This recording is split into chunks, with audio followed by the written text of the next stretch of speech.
In the 1990s, insulin cost just $20. By 2019, the exact same vial costs $300 in the US, which is a 1,000% increase, despite no huge increase in cost of raw materials or production. So why did this happen to a medication that 7 million diabetics in the US alone rely on to literally stay alive? Insulin was discovered in 1923 by Frederick Banting whilst doing an experiment on the pancreas of dogs. He extracted a crude hormone that he believed was lowering blood sugar in the animal, and when he injected it into a dog, the blood sugar of the dog dropped rapidly. That hormone is now known as insulin. In order to prevent any individual or company from monopolizing insulin, he sold the patent to the drug to the University of Toronto for just $1, saying, "Insulin does not belong to me, it belongs to the world." The university then contracted pharmaceutical companies to manufacture insulin at scale while still owning the patent themselves, essentially preventing a monopoly and keeping it out of Big Pharma's hands for a time.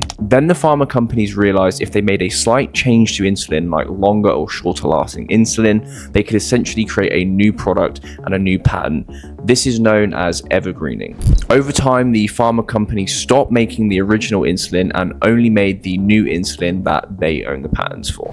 That then meant they could essentially control the price. Starting in 2001, prices really started to climb when three companies that controlled about 90% of the insulin supply decided to lockstep on pricing, essentially raising prices within a few days of each other. By 2016, the media and the public were starting to catch on. Congress held meetings and the media was reporting on the sheer mass number of people that were dying because they could not afford insulin. But the pharmaceutical companies held prices high for as long as they possibly could.